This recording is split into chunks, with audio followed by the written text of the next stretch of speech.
Почитувани гледачи, добре дојдовте. Понеделнички ја започнуваме работната недела. Се надевам дека за време на викенд убаво поминавте и денес сте подготвени за почеток на работната недела.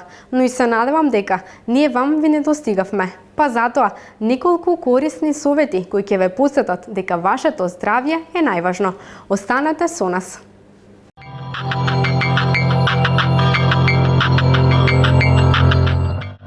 Зима, а со неа и настинка. А кога сме подложени на настинки, забораваме дека лекот го имаме дома. Кои се природните лекови кои можат да ви помогнат при настинка? Не трчајте на лекар штом почнете да кивате или ве заболи грлото. Попаметно е да останете дома, да се затоплите и да подготвите некои природни проверени рецепти во борба против настинката. Лимонот и витаминот С се задолжителни. Кивањето и малаксаноста се знаци дека се подготвува настинка. Зголемете го внесот на витамин С на 1 грам 3 пати на ден. Парете се на топла вода во која сте ставиле лимонов сок. Вирусните настинки ја мразат влагата, а сокот од лимон делува како природен антибиотик. Зачини и купки. Ако не ја спречите настинката, во почетната фаза обидете се со потење. Отровите излегуваат со потта, а покачената телесна температура ги убива микробите. Лековитите тревки кои што греат и смеса од јаки зачини ќе ви ја подобрат циркулацијата. Помешате во еднакви количини ѓумбир, пиперка и каранфилче во прав со лажиче мед. Или земете едно лажиче од таа смеса во чаша топла вода со мед пред спиење. Пробајте и да ги потоплите стапалата во купка од сенф. Во леѓан со топла вода ставете малку сенфов прав. Додајте сода бикарбона и потопете ги нозете. Против кашлица. Прополис. Најдобро средство против кашлица е прополисот. Содржи богата мешавина од витамин Б и минерали. Дури и лажиче мед пред спиење е доволно за да се смири кашлањето. Во медот можете да ставите издробен лук, а доколку осетите дека кашлицата е упорна, пите повеќе чај од липа. За црвено грло, лимон и мед. Жежок лимон и мед се испробан рецепт со кој се смирува болното и црвено грло. Правете гаргара со потопла течност, бидејќи така ги убивате бактериите. Сварете вода и сол и што почесто во текот на денот правете гаргара со тој раствор. Болката и воспалувањето би требало брзо да поминат. За затнат нос добра е акупунктурата. Инхалирајте есенцијални масла од мајчина душица, бор, лимон и лаванда. Ставете по една капка од секое масло во чинија со топла вода. Маслата делуваат и прочистуваат, а за посилно затнување на носот ставете ги палците и показалците на 2 точки на лицето, под јагодиците. Точно под зениците, а делот кој оддалечен еден прст широчина од врвот на носот изместирајте го со благи движења. И за крај, одбирајте ја храната. Избегнувајте млечни производи, јајца, шеќер и сок од портокал, бидејќи потикнуваат создавање на слуз. Јадете лук и кромит за да го подобрите имуниот систем.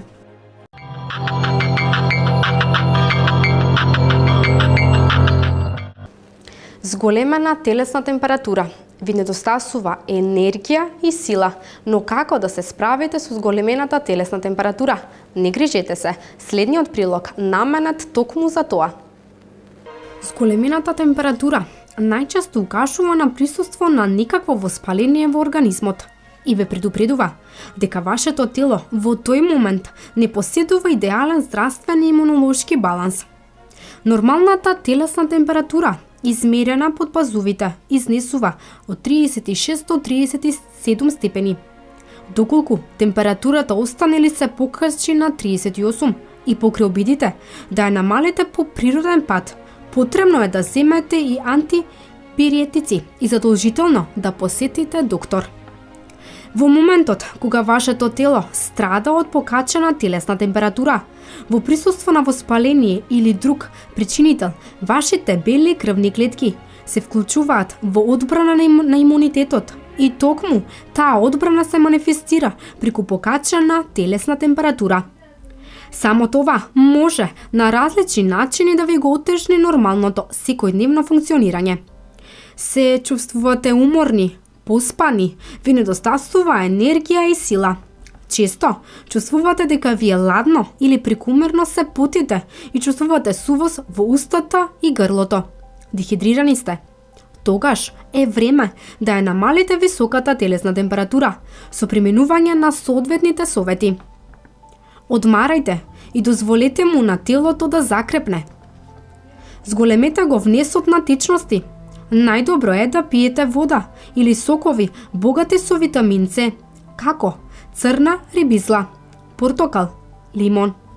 На тој начин ќе спречите дехидрација на организмот и ќе предизвикате почесто мокрење, со кое се овозможува намалување на телесната температура. Витаминот С го зајакнува имуниот систем и со самото тоа му помага на телото да се избори со покачената телесна температура. А исто така се препорачува и јадење на течна храна, како супа. Спремете си чај од липа, нане, кора од бела врба, ѓумбир, маточина или од кора од лимон. Облоги од ладна вода или 70% алкохол или осет на периферните делови од телото, дланки, раце, стапала или мокри памучни чорапи, чело, врат. Менувајте ги почесто и бришете го вишок од течност. Исечкајте компир на кругови. Оставете го да кисне во оцет 10 минути, а потоа ставете го на челото и покрите го со крпа. Действува по 20 на минути. Немојте прекумерено да се облекувате или покривате со дебели прекривки. Дозволете му на телото природно да го слободува вишок од топлина. Туширајте се почесто со млака вода. Проветрувајте ја просторијата каде што одмарате и исклучете го грејењето. Задушлив и непроветрен простор е подлога за развој на вируси и бактерии, кои нема да делуваат поволно на вашата моментална здравствена состојба.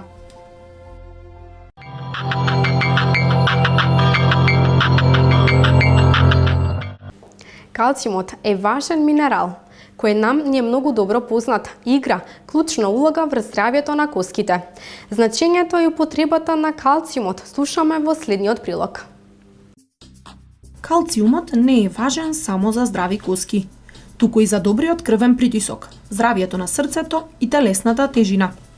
Начинот на кој функционира калциумот е така што патува низ нашата крв, а потоа се складира во коските.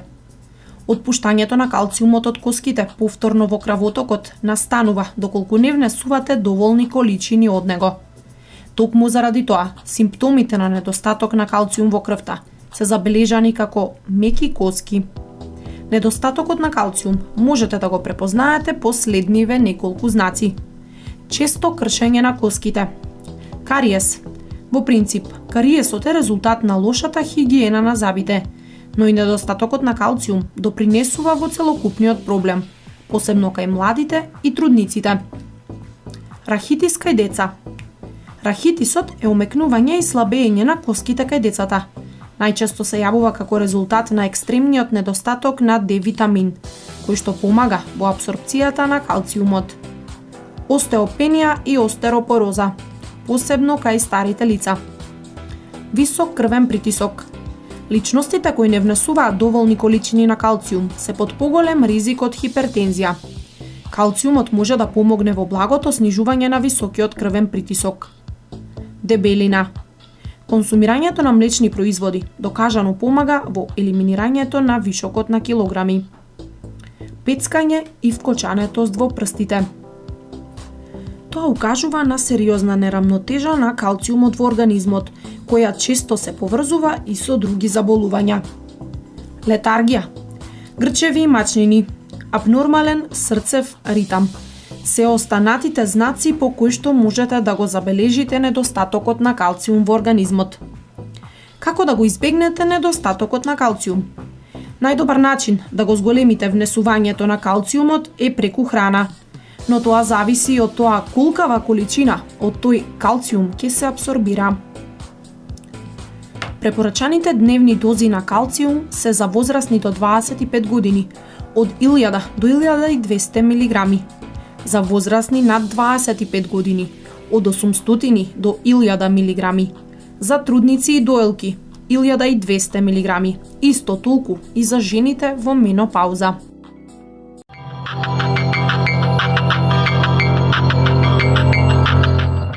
Високиот крвен притисок е многу честа здравствена состојба која сепак треба да се смета како закана на организмот.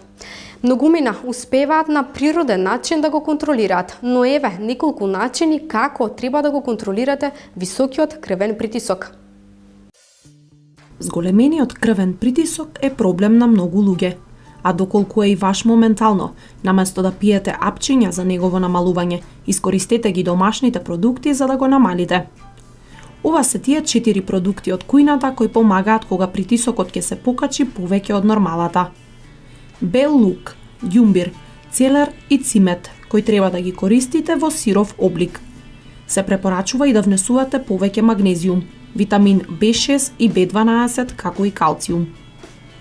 Физичката активност исто така не е на одмет кога имате висок притисок, бидејќи со потењето ќе се ослободите од тензијата и напнатоста во телото.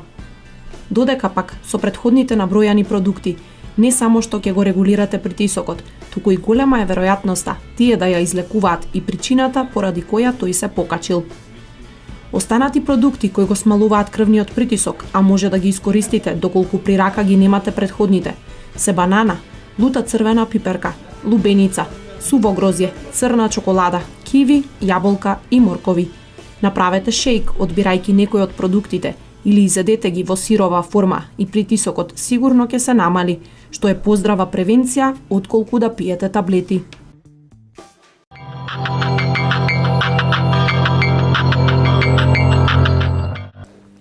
Здравјето е најважно, а вие ќе дознаете кои земји во светот имаат најдобар здравствен систем и нудат најдобра здравствена услуга на граѓаните.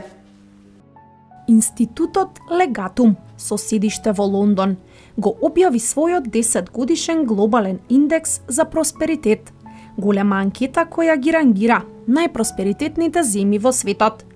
Организацијата споредува 104 променливи, делејќи ги на 9 субиндекси.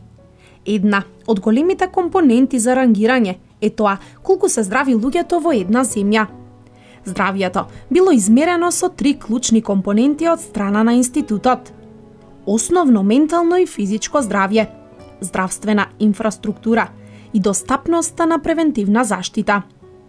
Може би очекувано, земјите со најдобри резултати во индексот се обично големи, развиени економии во светот со големи количини на ресурси, а во продолжение дознаваме кои се тие. Канада. Иако здравствениот систем на Канада не е совршен, сепак е бесплатен и познат како Medicare, медицинска грижа. Катар. Најдобрите стандарди за здравје на Блискиот Исток може да се најдат во богатиот Катар кој неодамна спроведе универзален здравствен систем во целата земја. Следна на листата е Франција. Таа е земјата која одамна е позната по квалитетот на нејзиниот здравствен систем. Па затоа и не е изненадување што Франција повторно се наоѓа на ова високо место. Норвешка. Заедно со другите скандинавски земји, честопати се наоѓа на високо место, а една од причините е здравието на нејзините граѓани. Здравствениот систем е бесплатен за деца под 16 години, но сепак возрастните мораат да платат.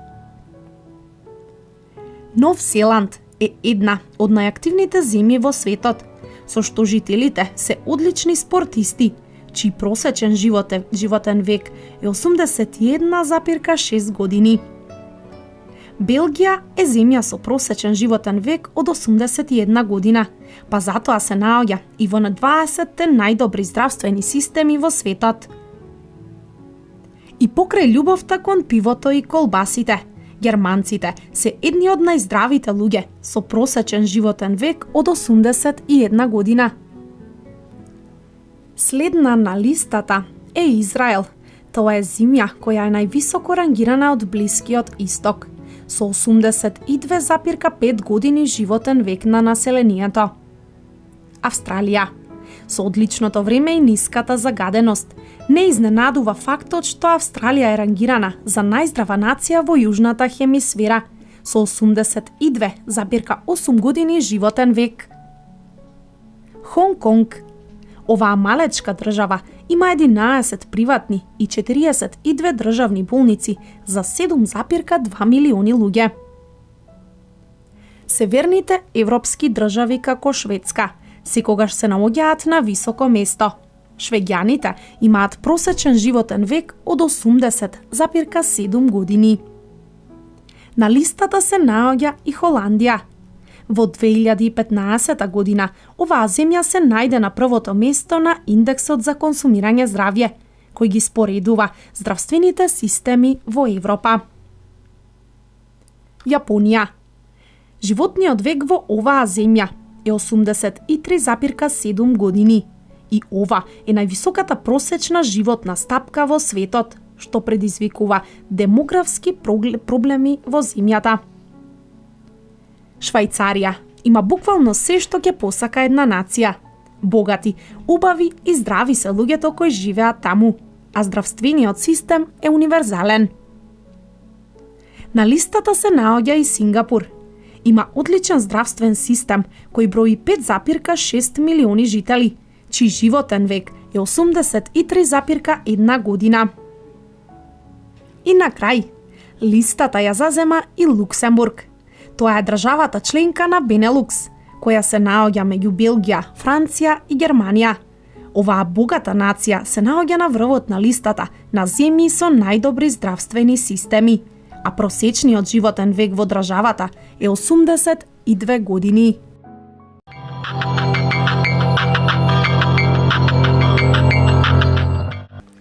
Овде е крајот на денешнава емисија Здравјето пред се. Ви благодарам за вашето внимание и овие неколку минути поминати со нас. Ви посакувам пријатна вечер и се гледаме утре. Пријатно!